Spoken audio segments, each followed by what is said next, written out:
Academics presents Study with Seth. In today's episode, we will discuss principles of leadership. We will talk about the contemporary theories of leadership. Now, when we say contemporary, it simply means modern. So another way to look at this is the modern theories of leadership. Now, the modern theories of leadership refer to the theories of leadership which evolved after the propounding or the evolution of theories such as the Great Man theory, the Drake theory, among others. So the modern theories is talking about the theories that came after that. When we're talking about the contemporary theories or the modern theories of leadership, we'll take a look at the contingency school. The contingency school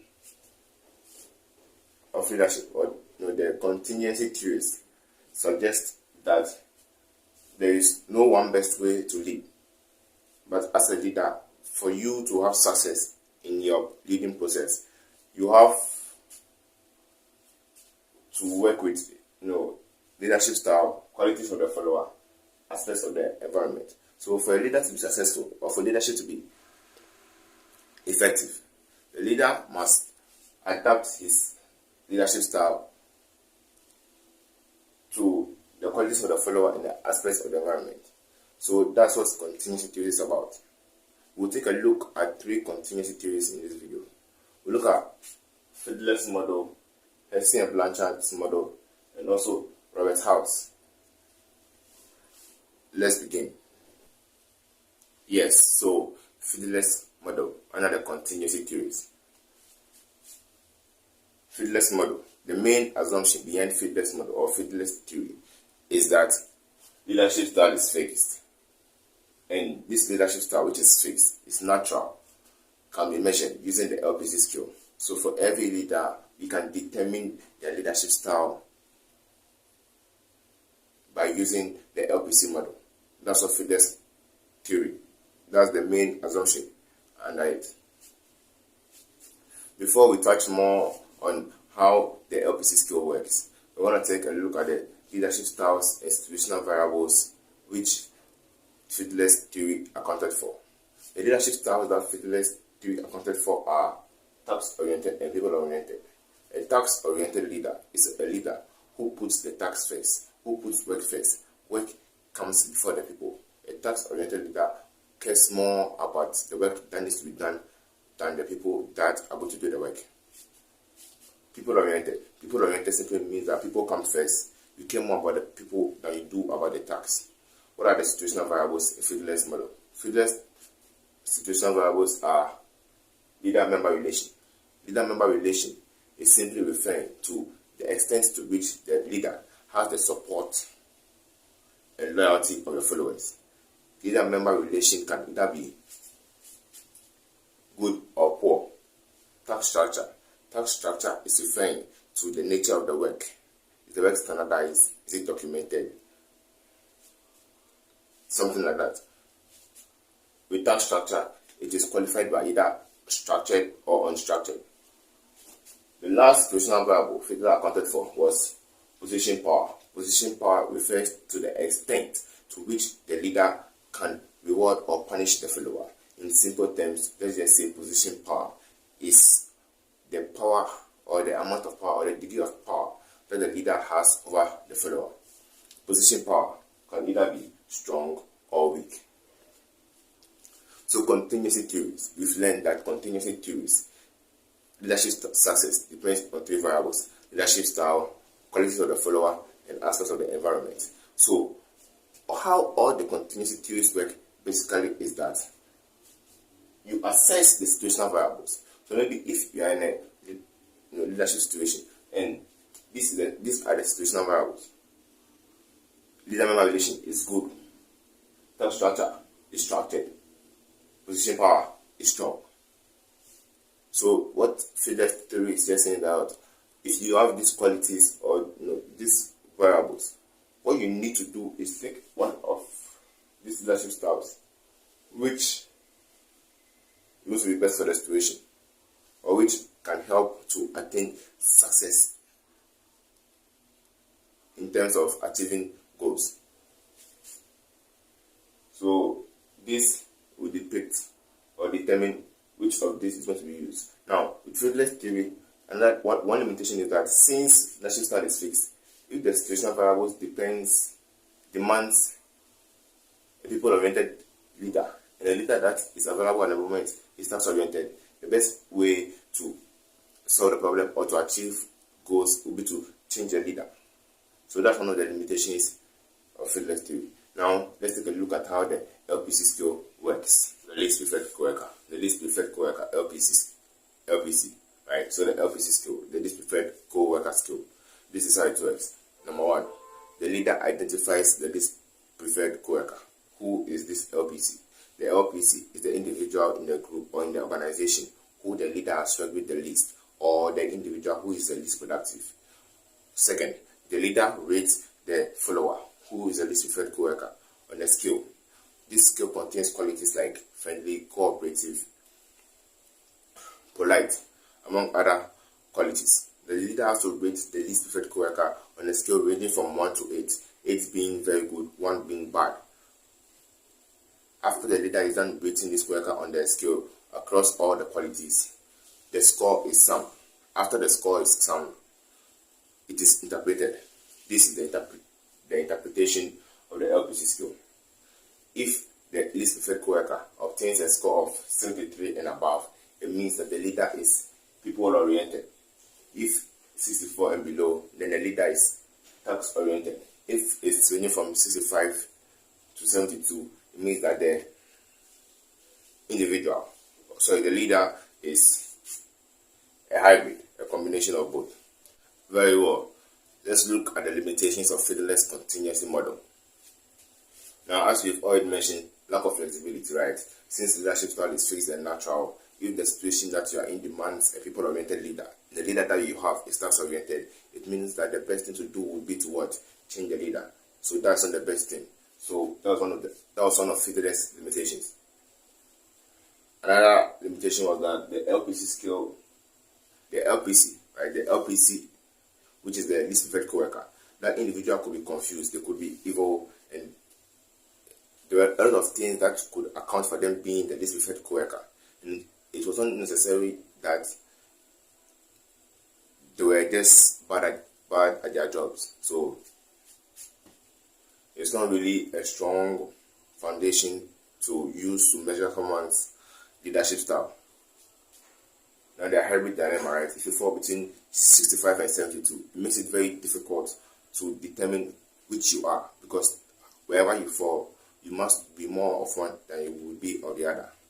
So that's it for faithless theory. Very well, so Hersey and Blanchard. Now, their theory is called the situational leadership theory. Hersey and Blanchard identified leadership styles. The leadership styles range from S1 to S4. S1 being telling, S2 selling, S3 participating, and S4 delegating.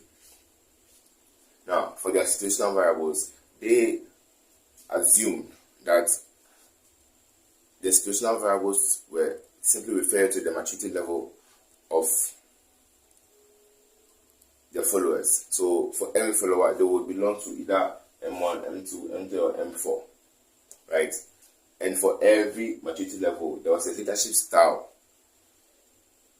which it had to couple with to make their various development levels. So this is a simple breakdown of how the theory works. So Hersey and Blanchard are saying that for the situational variables in the leadership context, it's just affect the maturity level. That has to do with ability and willingness. Ability to do the work, and willingness to do the work. So M1 refers to the individuals or the followers who are unable and unwilling. They don't know how to do the work, and they don't want to do the work. Of course, if you don't know how to work, if you don't know how to do something, you definitely will not want to do it. You will not have that confidence to be doing it, right? Now, M2 refers to their followers who are unable and willing, right? Now,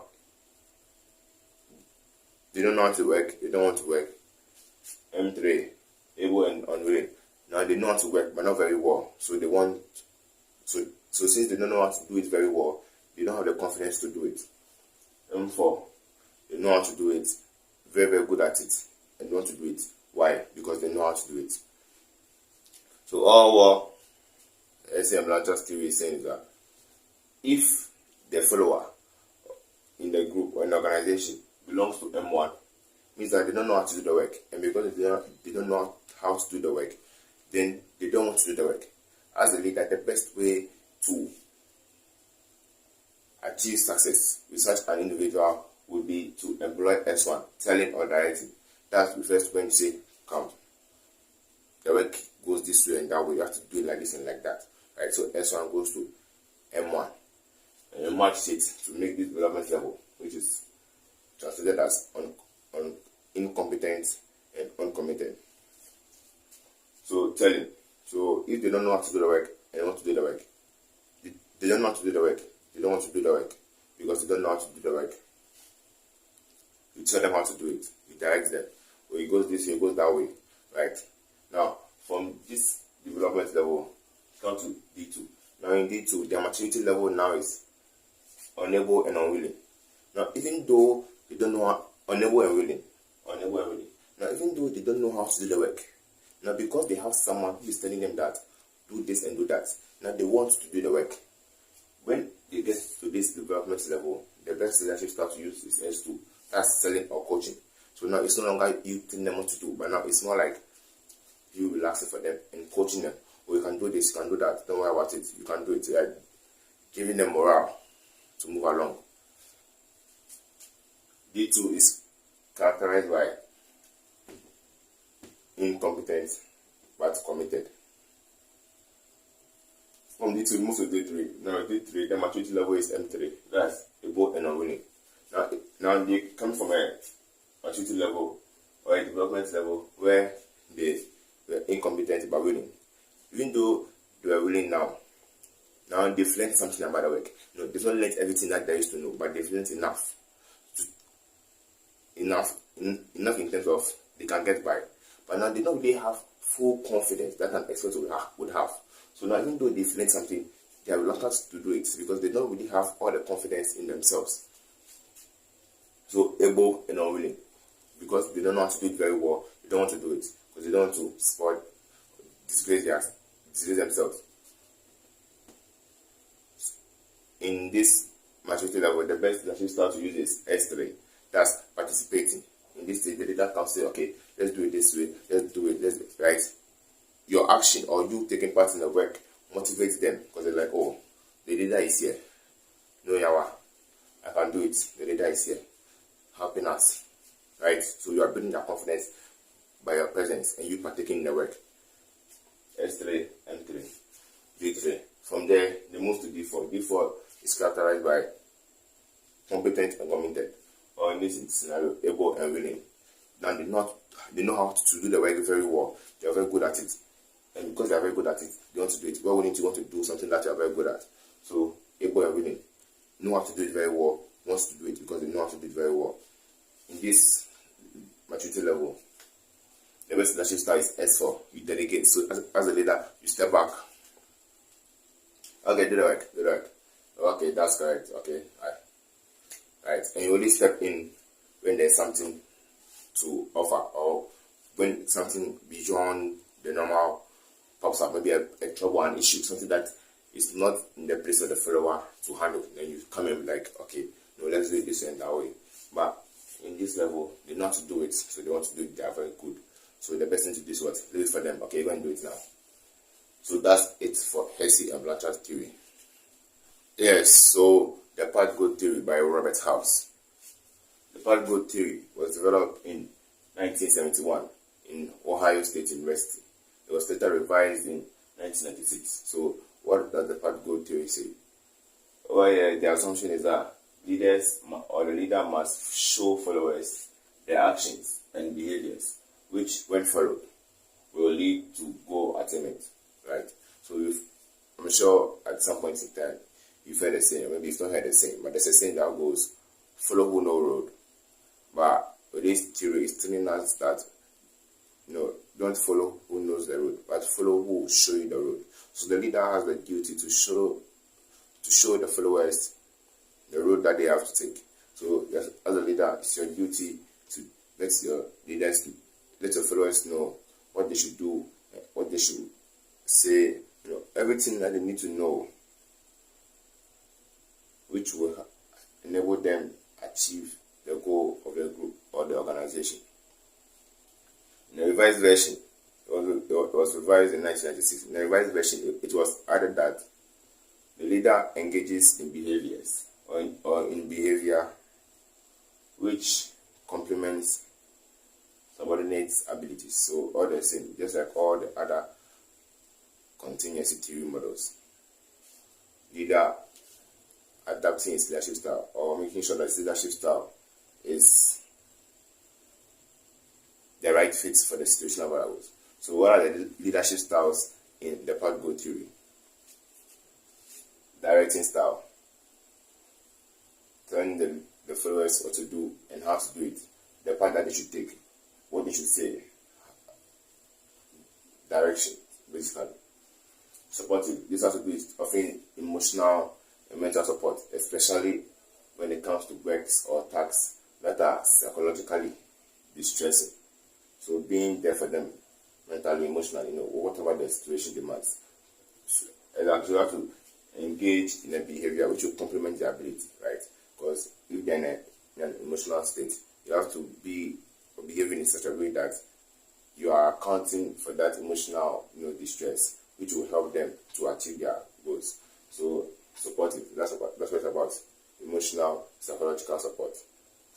And it's needed when there is the nature of the work is stressful, mentally or emotionally. Participative.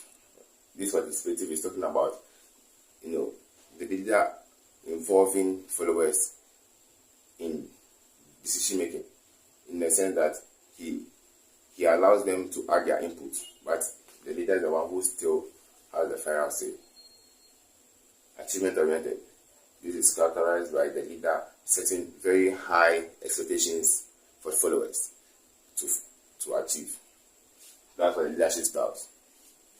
In the situational variables, you have two main. That's subordinate characteristics, which is subdivided into two. Also have environment characteristics or characteristics of the environment, which is also divided into two. The subordinate characteristics, we have perceived ability.